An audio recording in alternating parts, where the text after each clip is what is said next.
Welcome, you're watching Vox News, your daily news updates with Rita Kamkumo.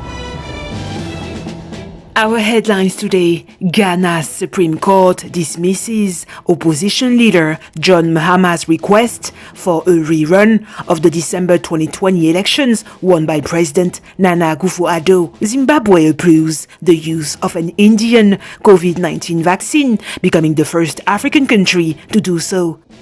South Africa's information regulator opposes WhatsApp's plans to share user data with Facebook. Our top story today: Ghana's Constitutional Court on Thursday dismissed runner-up John Mahama's request for a rerun of the tightly contested December 2020 presidential election won by incumbent Nana Akufo-Addo. The court ruling came after the opposition leader accused the Electoral Commission of vote padding in favor of his rival. Much as I'm aware that we are legally bound by the decisions of the Supreme Court, I disagree with the process of the trial and the ruling of the court. Everything was done in this trial to prevent the Commission from accounting to the people in whose name they hold office. Requests for interrogatories were dismissed. A request for inspection of documents in the possession of the Commission was turned down. The request for admission of facts was ignored.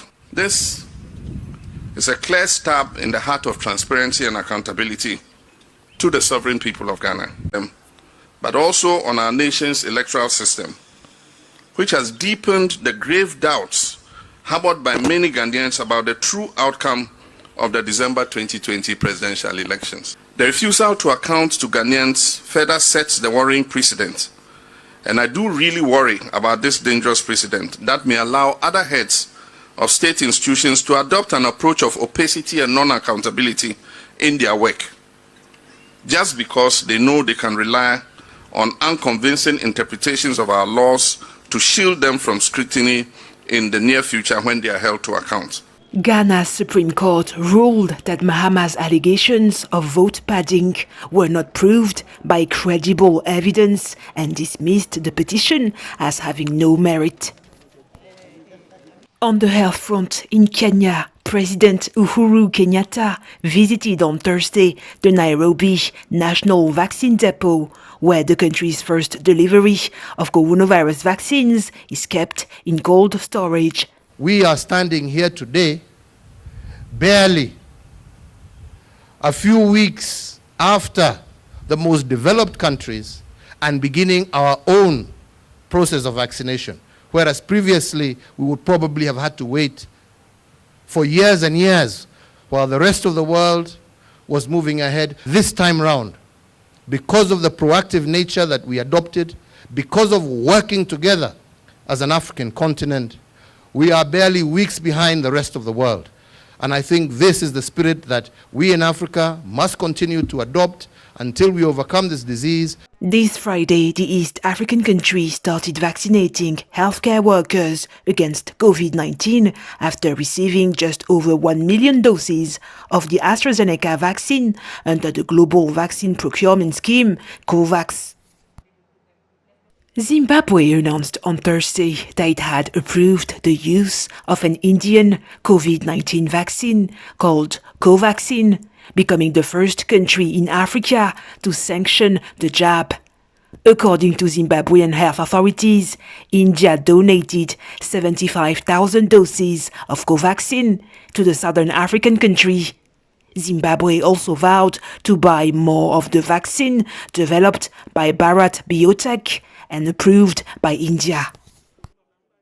On the economic front, the International Monetary Fund on Thursday said talks with Zambia over a possible debt relief would continue over the next few weeks. After failing to pay a $42 million interest payment on a Eurobond in November last year, Zambia requested funding from the IMF to finance reforms and tackle an external debt of nearly $12 billion. Talks between the two parties started in mid-February and ended on Wednesday without a final decision. The International Monetary Fund, however, stated on Thursday that significant progress has been made and discussions are expected to continue in the upcoming weeks.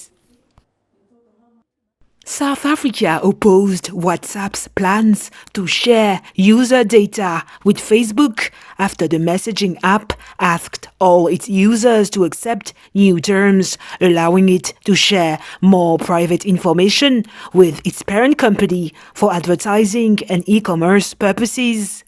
South Africa's information regulator said on Wednesday that the new privacy policy violated national privacy laws and has vowed to engage directly with WhatsApp on the matter. The South African regulator also raised concern about European users gaining higher privacy protection than their counterparts in Africa, after WhatsApp announced that users in the European Union would not have to agree to share personal information with Facebook.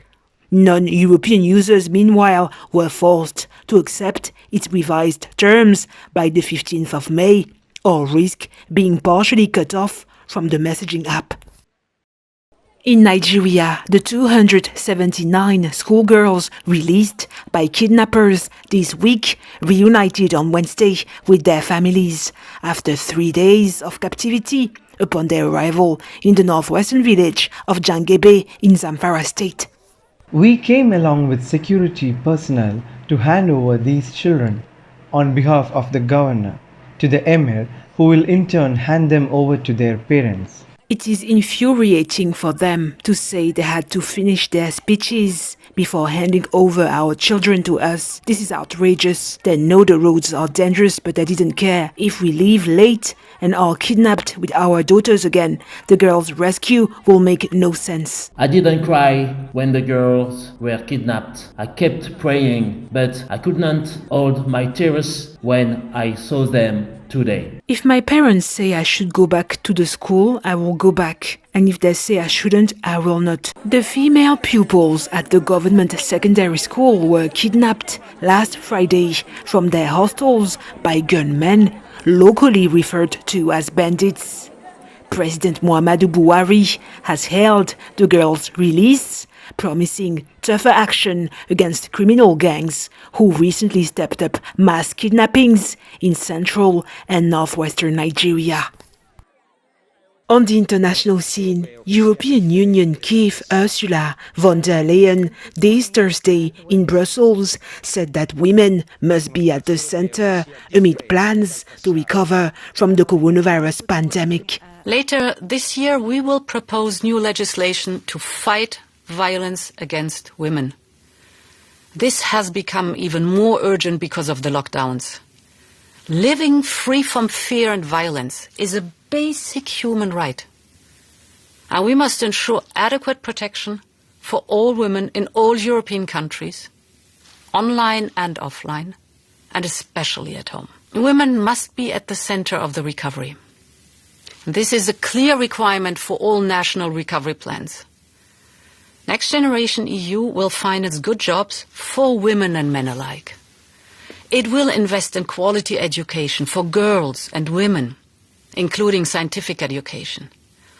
Next Generation EU will be for all Europeans, women and men. By 2030, at least 78% of European adults should be employed.